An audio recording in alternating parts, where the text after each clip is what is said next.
Good morning, everybody, and welcome to another wonderful business spotlight interview. It's, well, gosh, the last working day of November. But anyway, we won't do that. We'll move on to this. We've got Stephen from Wattbike. This is going to be very interesting. Stephen, tell us all about your business. Hi Tim, well thanks for having me on. So Wattbike is a Nottingham-based business founded in 2008 by well, actually four founders of the business, in particular Ian Wilson, who was a world champion rower, who was running a big business for Concept 2, which is kind of the world's best rowing machine. And he was asked if he could create a similar product for Team GB cycling to see if he could give Team GB the edge. And that was in 2008. And he created with his three partners Wattbike. And then I don't know if everyone might remember, in 2012, we did quite well at the Olympics and Team GB cleaned up and they were all training on Wattbikes. And that's how the business started, an elite sport. And it is the best indoor performance training bike in the world, I think I can say with confidence. And it started from elite sport and went quickly into a whole spectrum, including now being in every Premiership team in the country. And Forest, of course, have got their Wattbikes. And actually, I was in their facility, their new facility, just a couple of weeks ago, and they've got nice Wattbike branded, Forest branded bikes for all of their players. Beyond that, Wattbike quickly expanded into the fitness market. So we're in Virgin Healthcare. Sorry, Virgin Active and David Lloyd and plenty of other gyms around the country and around the world. And then in about 2017, we also launched Wattbike Atom, which is a bike for people's homes. And was very focused on the kind of mammal road cyclist, keen road cyclists to train in winter and improve their performance. And more recently, we've launched two new products to the broader health and fitness customer, the Proton and the Air. And that's really for the general person at home who wants to get fitter, faster, and healthier and happier on a Wattbike. So we've kind of gone from elite sport into, if you like, to make it simple, into gyms and then into people's homes. So we're still a small business, but we sell into 40 countries around the world. Big markets for us are Australia, US, Southeast Asia region, and actually increasingly into China as well. So we're small, but we're in many places, I suppose the best way to explain us. That's fantastic. What a wonderful story. I mean, it's sort of, and the way the business has actually developed and that. I mean, which bit of it is the business most chuffed about? How they've actually developed? Well, I think it's what is surprising for a Nottingham-based business, and Ian still lives locally. He's a non-exec director and shareholder of the business. But from our small base, we're having an impact on such a spectrum of people in terms of improving their health and happiness and performance. So, we're still a small team and a relatively small business, but as I said, we're in elite sport around the world where you've got, the NBA and the NFL doing their fitness tests on Wattbikes through to the Premiership teams or the boxers around the world or Lando Norris and, training for Formula One. So for a small business to be in so many places and being used to genuinely improve people's performance, it's great. I mean, we just won a contract to put the training program associated with our Wattbikes into the RAF in Australia. We're in the Navy SEALs use our Wattbikes. NASA have got Wattbikes, which is quite bonkers to training, the fitness of their athletes. So I think we're really, really proud of that. I think our challenge is, as a result of that foundation, we really should be a bit bigger than we are because we're in so many different places of an incredible kind of credibility and value. I think our challenge is to probably not be so British and tell people a bit more about that and persuade people at home and around the world at home that it's worth investing in a piece of kit and a training program that will, we promise, improve your health and your from that your happiness. That is an amazing story. I mean, sort of, I personally knew the brand Wattbike because obviously I'm based in Nottingham and etc. Yes. etc. But that just share there, as you say, if we were if you were American, you'd be standing on top of a Oh, mountain totally. shouting as much as possible about Yes. all this wonderful, unbelievable. Talk about social proof or actually business proof. That's just You're unbelievable. totally right, Tim, and it is a British thing because you have Peloton, who I mean, I think we had it. It was we. I mean, we do it so lightly, Brits, but I think we were very quiet about it. But I think Peloton, as an example, which is a wonderful business, great, huge kind of billion-dollar business, even though it might have had a bit of a hangover from COVID, still a great business with loads of customers. But they're kind of sponsoring and spending a lot of money sponsoring. I don't know. I think it was Liverpool, and we, that they pay for that kind of right. Whereas we've got all of the players using and training our watt bikes, and they buy them because they actually use them because they have an impact on recovery from injury or base fitness levels. But we're a bit quiet about talking about that, and probably could do a better job about explaining why just because Harry Kane might, with the England team, be training on a watt bike, that is relevant for you because they might be recovering from a knee injury or hip injury, or they just need to get their base fitness right. Yeah. So it is, I think our challenge is to not lose our identity as a kind of great British brand, but probably lean a bit more into who we are and be bit more confident. The Americans are bloody good at it, and we need to probably take a bit of their That is a really good. marketing magic. Yeah, fantastic share. So is that the main challenge now? Because one of the steps going forward is going into more to the B2C market and Yeah. to actually promote your brand in there. And how do you think you're going to do that?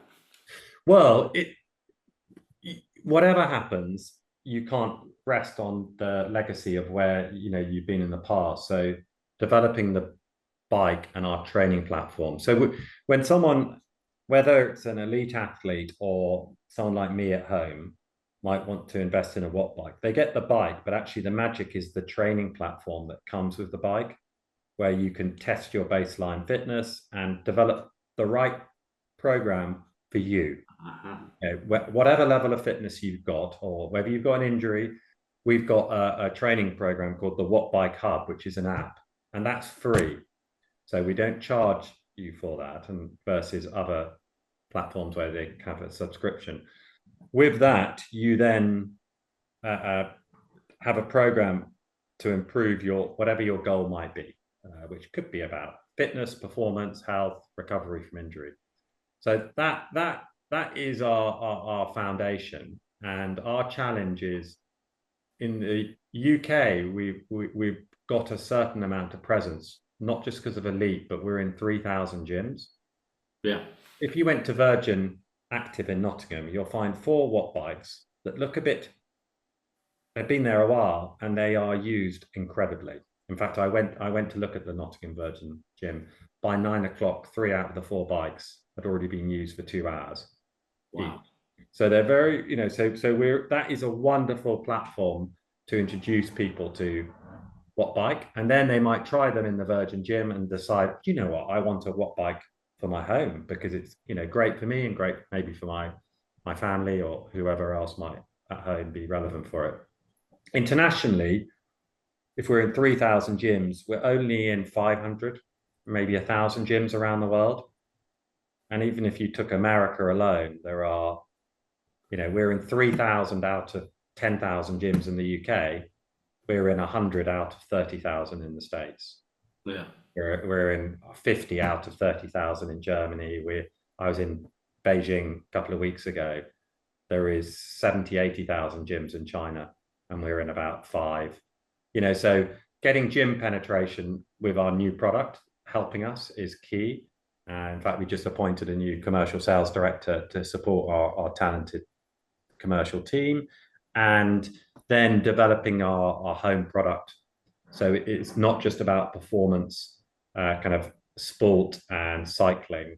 Our new Proton and our Air product are really about a whole spectrum of customer.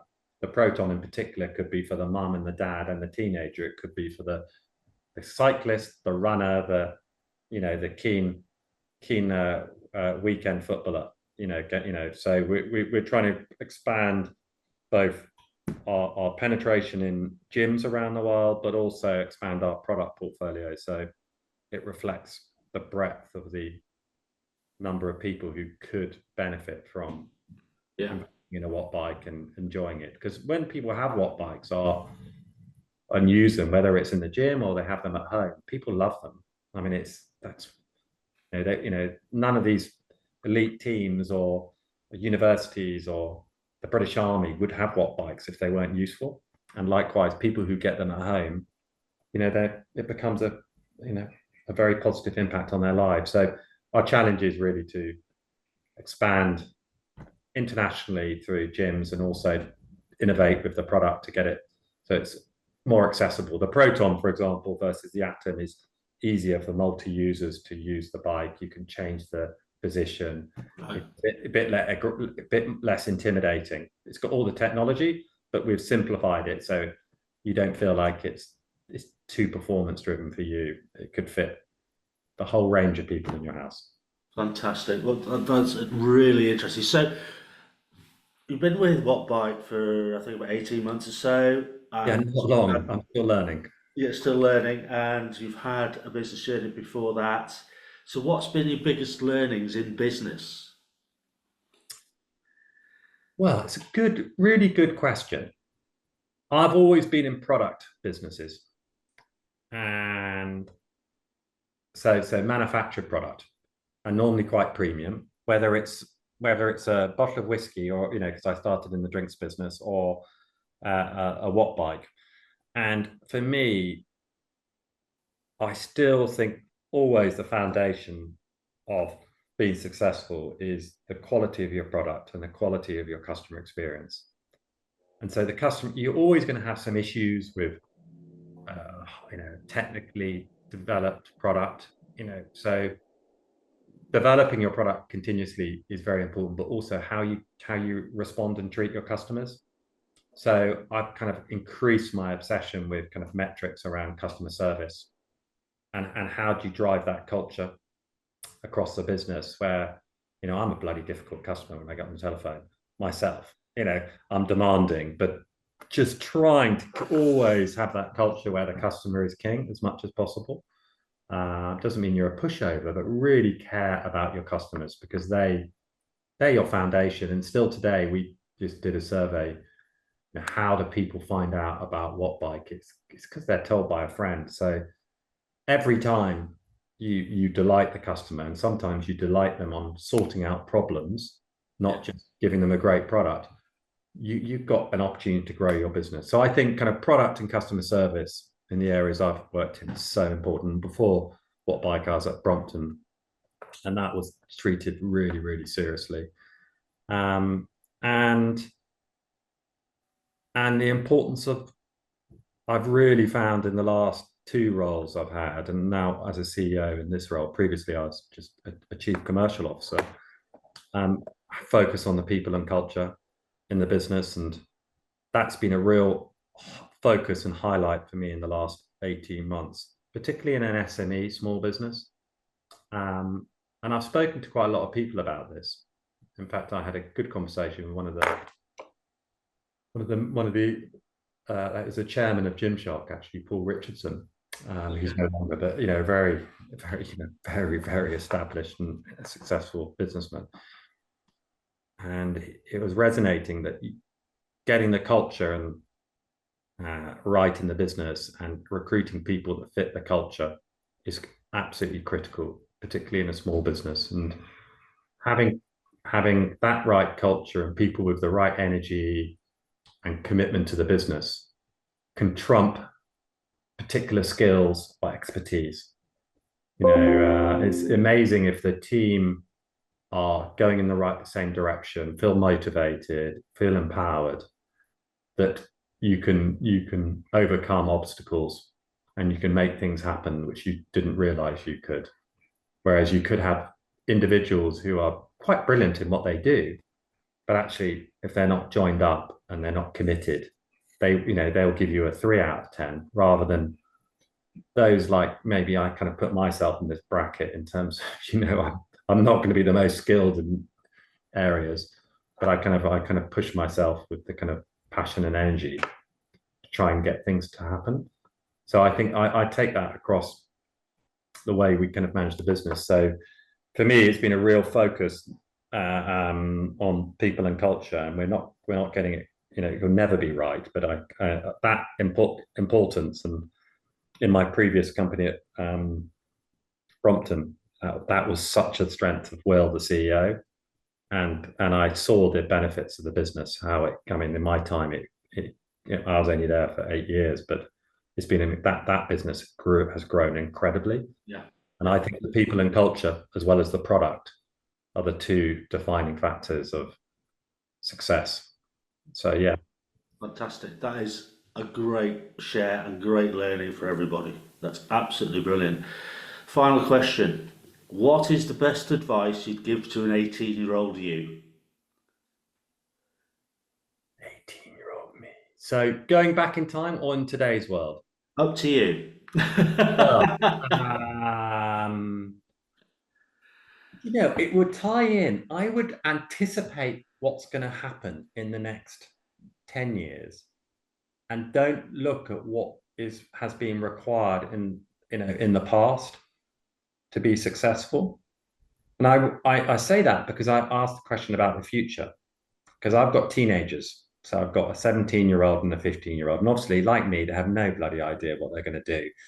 But one thing I'm thinking about their education and their future is I've got to help them imagine what the world's going to be like in 10 years' time, and don't push them to do things in the way that I might be thinking from a business perspective or whatever career they might like. And obviously, we're on, I think, another huge pivot point with AI. Yeah. And how's that going to change our lives? I'm already using ChatGPT hugely. It's really helpful. It's saving me time. But I think we need to anticipate at that age, anticipate what the trends are and what's going to happen in the future. Because I remember when I was a teenager, I was pretty, I loved playing sport, and I kind of did arts orientated subjects. IT and technology, I was so kind of flippant about. Even at university, I didn't know how to turn on a computer. If I'd been a bit more forward thinking, I would have anticipated how important technology was going to be in my period of time of my career. I don't regret the areas I went into, but I probably could have anticipated that it might have been a bit more useful for me to kind of engage a bit earlier in the technology side of things. And so I would encourage, my 18-year-old, in the past, or if I was starting again, to kind of look at the future trends a bit more and then anticipate, and you have to then probably filter a bit of the feedback or suggestions you're getting from your old man or your bosses, because they're based on rear view mirror kind of stuff. And I personally think AI, I don't know, STEM has been a huge part of the success, that focus, science, technology, maths, in the last 20 years. I wonder, I'm a bit biased because I came from a bit more the arts background, if the arts could be more of the forefront in the next 20 years, because AI is going to evolve so quickly, and where do humans add the most value? It might be around relationships, it might be around creativity, it might be around philosophy. That's the bit I'm very biased when I say that, because part of me quite likes the idea if that happens. But I think whatever's been very important in the last 20 years might not be as important in the next 20. Yeah, absolutely. None of us know, but all I know is AI is going to change things pretty radically. Fantastic. Stephen, that's a wonderful way to finish the interview. Thank you so much for your time. Pleasure. Thanks, Tim.